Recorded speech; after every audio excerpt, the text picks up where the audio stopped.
Hello, ginger garlic കിച്ചൻ്റെ പുതിയൊരു വീഡിയോയിലേക്ക് എല്ലാവർക്കും സ്വാഗതം. അപ്പം നമുക്കിന്ന് കുരുമുളകിട്ട മത്തിക്കറി എങ്ങനെയാണ് ഉണ്ടാക്കുന്നതെന്ന് നോക്കാം. അതിന് വേണ്ടിയിട്ടൊരു പാൻ ചൂടാക്കി വെച്ചിട്ടുണ്ട്. അതിൻ്റെ അകത്തേക്ക് 1 ടേബിൾ സ്പൂൺ അളവിൽ മല്ലിപ്പൊടി ഇട്ട് കൊടുത്തിട്ടുണ്ട്.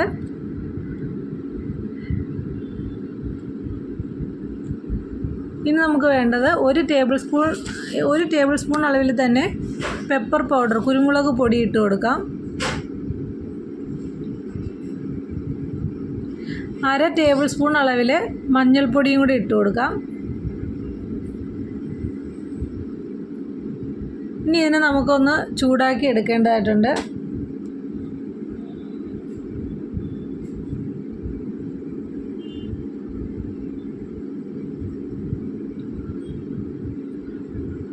ഇനി ഒരു ചട്ടി അടുപ്പത്ത് വെച്ചിട്ടുണ്ട്.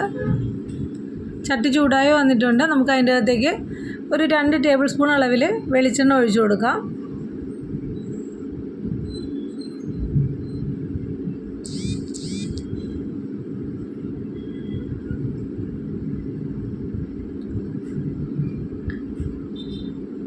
ഒരു 1/4 ടീസ്പൂൺ അളവിൽ ഉലുവ ഇട്ട് കൊടുക്കാം. ഇനി ആ ഉലുവ ഒന്ന് പൊട്ടി വരണം.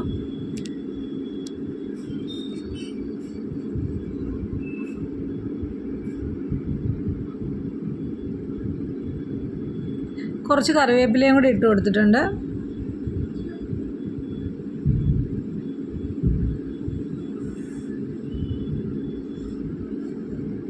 അപ്പോൾ ഒരിക്കലെങ്കിലും എല്ലാവരും ഇതൊന്ന് ട്രൈ ചെയ്ത് നോക്കുക. സൂപ്പർ ടേസ്റ്റിയാണ്. മസ്റ്റായിട്ടും ട്രൈ ചെയ്ത് നോക്കുക. ഇനി നമുക്കൊരു 2-3 ഞാനിപ്പോൾ ഒരു 2 വെളുത്തുള്ളിയാണ് എടുത്തിട്ടുള്ളത്. അതിനെ ചെറുതാക്കി കട്ടാക്കി ഇട്ട് കൊടുത്തിട്ടുണ്ട്. നിങ്ങൾക്ക് ഇഞ്ചി ഇടണമെന്നുണ്ടെങ്കിൽ ഇടാം. ഞാൻ ഇഞ്ചി ഇട്ടിട്ടില്ല. പിന്നെ ഒരു 10-12 ചെറിയ ഉള്ളി 2ആയിട്ട് കട്ട് ചെയ്ത് അതും കൂടി ഇട്ടിട്ടുണ്ട്. ഇനി ഇതെല്ലാം കൂടെ നല്ലതുപോലെ വഴറ്റിയെടുക്കണം. പിന്നെ നമ്മൾ ഒരു 3 പച്ചമുളക്, ഞാനിപ്പോൾ ചെറിയ പച്ചമുളക് ആയതുകൊണ്ടാണ് 3 എടുത്തിരിക്കുന്നത്. അതിനെ 2ആയിട്ട് കട്ട് ചെയ്ത് അതും കൂടെ ഇട്ടിട്ട് നല്ലതുപോലെ മിക്സാക്കി എടുക്കുക, വഴറ്റിയെടുക്കാം.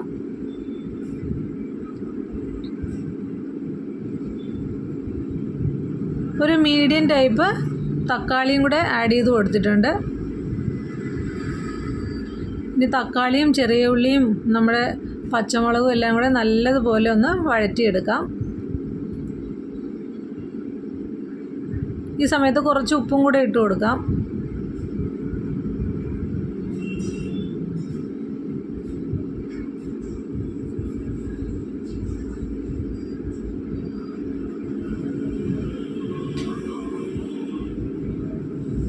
അപ്പോൾ നല്ലതുപോലെ നമ്മുടെ തക്കാളി എല്ലാം വഴറ്റി കിട്ടിയിട്ടുണ്ട്.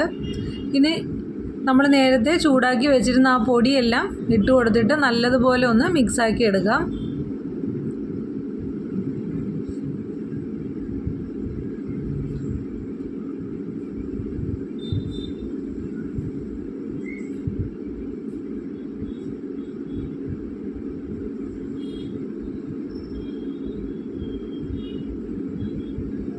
പിന്നെ നമ്മൾ ഇതിൻ്റെ അകത്തേക്ക് പുളിവെള്ളമാണ് ഒഴിച്ചു കൊടുക്കുന്നത്.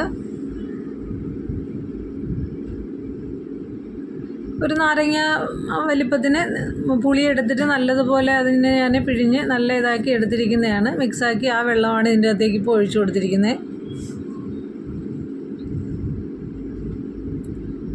ഇനി നമുക്ക് ആവശ്യത്തിന് വെള്ളവും കൂടെ ഒഴിച്ചു കൊടുക്കാം.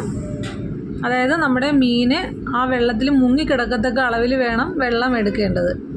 എന്നിട്ട് വീണ്ടും നമ്മൾ ആവശ്യത്തിന് ഉപ്പ് ഇട്ട് കൊടുക്കാം.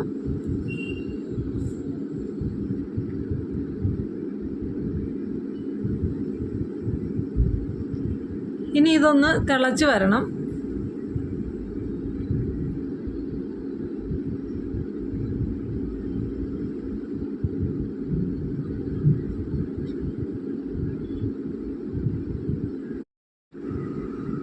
അപ്പോൾ നമ്മുടെ ഇത് തിളച്ച് വന്നിട്ടുണ്ട്. ഇനി നമുക്ക് മീൻ കഷ്ണങ്ങൾ അതിൻ്റെ അകത്തേക്ക് ഇട്ട് കൊടുക്കാം. അപ്പോൾ മത്തിയാണ്, നല്ലതുപോലെ വാഷ് ചെയ്തെടുത്തില്ലെങ്കിൽ ഭയങ്കര സ്മെല്ലായിരിക്കും. ആ കറിയിലുമൊക്കെ അതിൻ്റെ ഒരു ഇതുണ്ടാകും. അപ്പോൾ അതുകൊണ്ട് നല്ലതുപോലെ നമ്മൾ ക്ലീൻ ചെയ്തെടുക്കണം. പിന്നെ നല്ലതുപോലെ ഈ വെള്ളത്തിൻ്റെ അകത്ത് ഇതിൻ്റെ അകത്ത് അത് മുങ്ങിക്കിടക്കണം.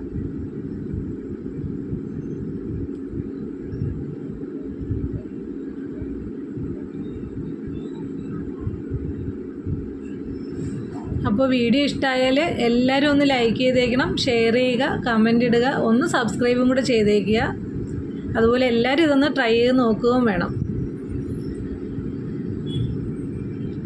പിന്നെ നമ്മളിത് ആദ്യം മൂടി വെച്ച് വേവിക്കുകയില്ല, ഓപ്പൺ ചെയ്ത് വെച്ചിട്ട് തന്നെയാണ് വേവിച്ചെടുക്കുന്നത്. അപ്പം നല്ലപോലെ തിള വന്ന് കഴിയുമ്പോഴത്തേക്ക് നമ്മളൊന്ന് ഇതിനെ ചുറ്റിച്ച് കൊടുക്കുക. നമ്മൾ തവിയിട്ട് ഇങ്ങനെ മിക്സാക്കി അല്ലെങ്കിൽ ഇളക്കി നോക്കിക്കഴിഞ്ഞാൽ ഇതിൻ്റെ പീസെല്ലാം ചിലപ്പോൾ പൊടിഞ്ഞു പോകും. അതുകൊണ്ട് ഒന്ന് നമ്മൾ ചുറ്റിച്ച് കൊടുത്താൽ മാത്രം മതി. ഇനി നമുക്കൊരു 5 മിനിറ്റ് അടച്ചു വെച്ചിട്ടുണ്ട്. അപ്പം നല്ലപോലെ ആ കറിയെല്ലാം ഒന്ന് കുറുകി അരപ്പെല്ലാം ആ പീസിൽ നല്ലോണം ഇതായിട്ടുണ്ട്. ഈ സമയത്ത് ഒരു പച്ചമുളക് 2ആയിട്ട് കട്ട് ചെയ്ത് അതും കുറച്ച് കറിവേപ്പിലയും കൂടെ ഇട്ട് കൊടുക്കുന്നുണ്ട്. കുറച്ച് വെളിച്ചെണ്ണയും കൂടെ ഈ സമയത്ത് മുകളിലേക്ക് നമ്മൾ പച്ച വെളിച്ചെണ്ണയും കൂടെ ഒഴിച്ച് കൊടുക്കുക.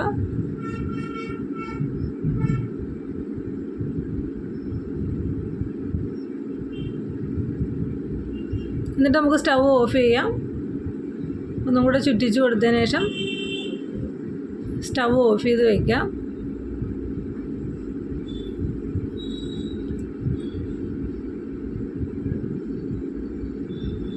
നമ്മളിതിനെ ഇനി കുറച്ച് നേരത്തേക്ക്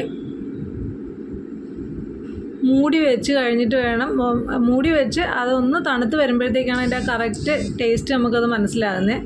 പിന്നെ ഞാൻ ഇപ്പോൾ സ്റ്റൗ ഓഫ് ചെയ്തിട്ടുണ്ട്, മൂടി വെച്ചേക്കുവാണ്. അപ്പോൾ ഒന്ന് തണുത്ത് കഴിഞ്ഞതിന് ശേഷം നമുക്കത് എടുക്കാം.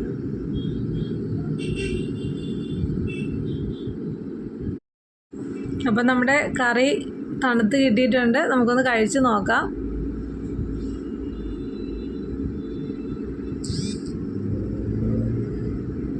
നല്ല ടേസ്റ്റാണ് കേട്ടോ. നമ്മൾ തേങ്ങയൊന്നും ഇടുന്നില്ല, പക്ഷെ ഭയങ്കര ടേസ്റ്റാണ്.